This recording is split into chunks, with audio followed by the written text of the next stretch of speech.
What's up, Astro fam? So I'm going to be talking about Mars in Gemini today. I only know one person in my life that has this, so most of this is going to be pretty just channeled on the spot. So Mars in Gemini is someone that has a lot of energy to socialize. That is common with Gemini, like, overall, that's for sure. But the Mars aspect is kind of like it's a very physical need almost. Um, like if you haven't talked to somebody in a while, you're gonna feel it in your body that you need to go out, meet someone, talk to somebody, interact with other human beings, because it can make you feel really, really depressed. I've mentioned this in the other videos. Mars, in my opinion, if you're depressed, look to where your Mars sign is, because it's probably not working properly, because when it is, you should be full of life and full of energy. So if you don't have maybe friends, maybe you moved to a new place and you don't know anybody, or the people in your life have just kind of betrayed you, or you feel like they're being dishonest. These kind of things can make you feel really depressed when your relationships aren't fun and positive and happy. And you also need definitely more than one person to talk to. You need different perspectives, different opinions, different ideas. Mars in Gemini is someone that has a lot of intellectual energy. They have a lot of verbal energy, communicative energy, thought-based energy. So you are probably someone that is incredibly intelligent and witty. And if you're not using that to your fullest potential, again, you could be kind of depressed if you're just sitting at home all day, like, you know, not really being productive or using your brain to your fullest capacity, then you're really limiting yourself. Mars in Gemini needs to be mentally stimulated. They hate being bored. Death for a Gemini is definitely being bored. So when it's your Mars, again, like, you're gonna feel it in your body, like, oh, I need to do something. And most of the time, just you need to engage your brain, whether that's like studying something, listening to music, calling somebody up, doing a puzzle, being at work. It could be a bunch of different things, doing artwork, writing a poem, reading a book, whatever has your brain engaged, so that you're not just like having all those thoughts going on constantly, and you can kind of focus it. That will give you some passion and drive and a correct kind of path to go on. At the same time, on the opposite end of the spectrum, if your Mars is way too overactive in Gemini, and you're kind of neglecting your own needs or your professional life or your work life, or just basic things that you need to do because you're just out partying all the time and trying to have fun and hang out with people, you will, even if you seem like you're having a good time, you probably have quite a lot of anxiety, because Mars in Gemini is definitely a sign that will avoid problems if it's able to do that.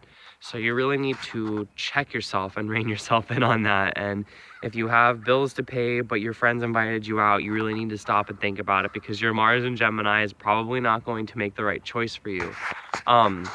So definitely pay attention to the earth signs that you might have in your chart, because they are really gonna ground you and help you make practical decisions, especially if you have any Virgo in your chart. That really helps to balance out the Gemini energy quite a lot. But also Taurus and Capricorn tend to do that too. They'll kind of get you into more of a serious mode. Mars in Gemini is known to make very spontaneous decisions and can be flaky, and you can change your mind, you can be indecisive. It's not like it's a bad place for Mars to be, but it can be quite challenging for Mars to be in any of the mutable signs, because Mars wants to be direct and straightforward. Mars, in my opinion, has a very cardinal energy and then somewhat of a fixed energy. In a mutable place, it is difficult to make really concrete decisions, and you make many, many decisions. My advice again is to just kind of edit this.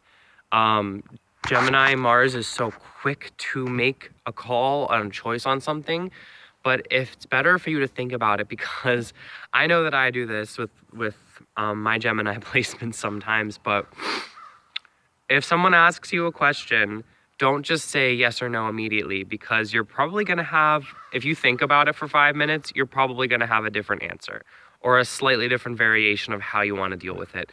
So my advice for you, Mars and Gemini, is whenever you are faced with a situation where you need to make a decision, stop, breathe, process it through your head first, and you don't have to give an answer to anyone immediately, because you might give them the wrong answer and then you change your mind and then you just kind of frustrate yourself and everybody else. So just pause for a minute and then give the answer that you're really serious about. And yeah, you can still change it if you want.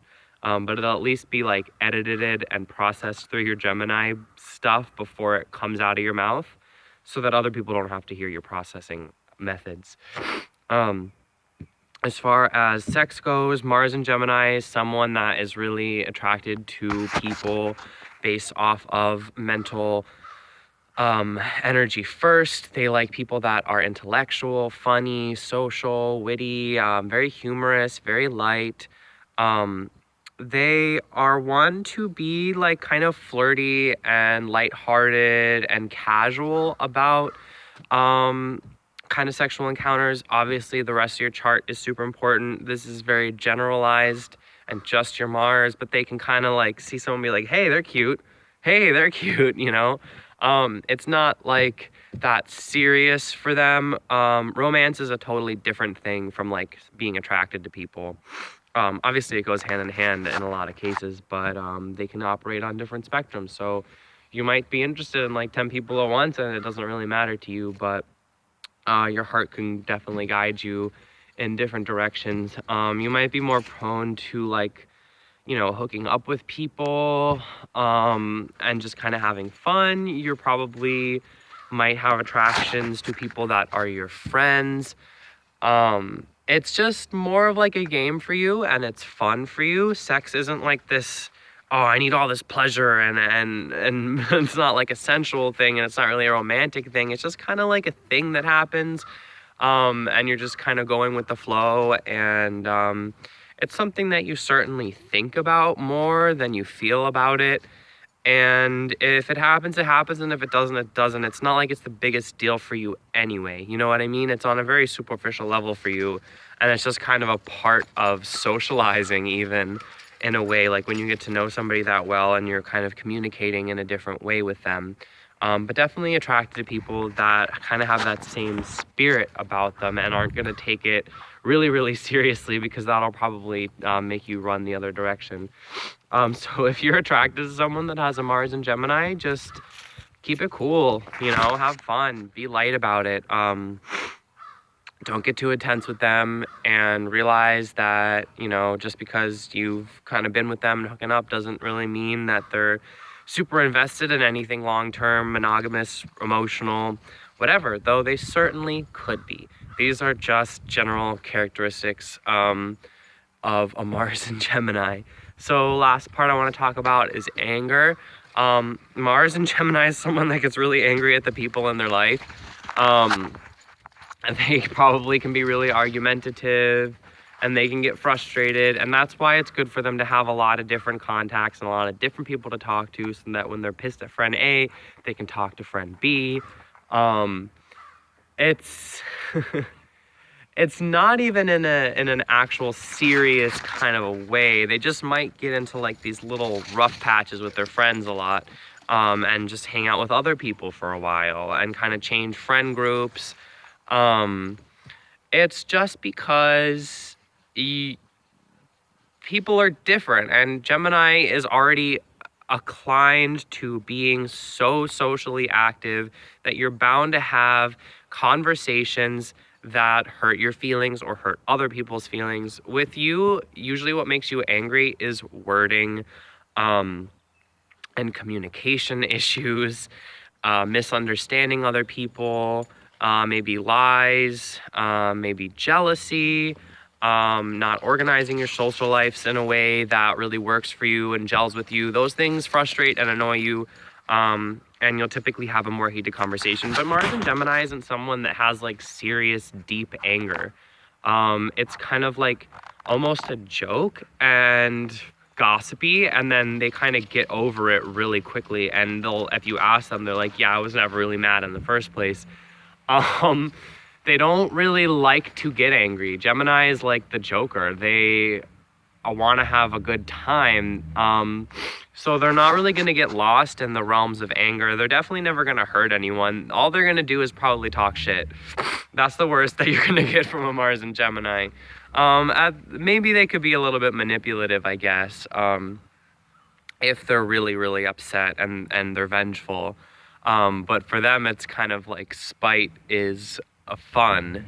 And they're doing it and getting revenge in almost a whimsical kind of way, which is very funny if you're the people tagging along. Maybe not so much funny if you're the person that is the target. I don't want to have all these negative things. It's just that Mars in Gemini is a very, it's a complicated placement, I'll be honest. So that's just a general overview. If you have Mars in Gemini, I would love if you share your experience with having that. If you know someone that has it and you resonate with anything I said, feel free to share it. And if you learned something from this video, definitely give me a like. All right, I'll be back with Mars in Cancer pretty soon. Peace.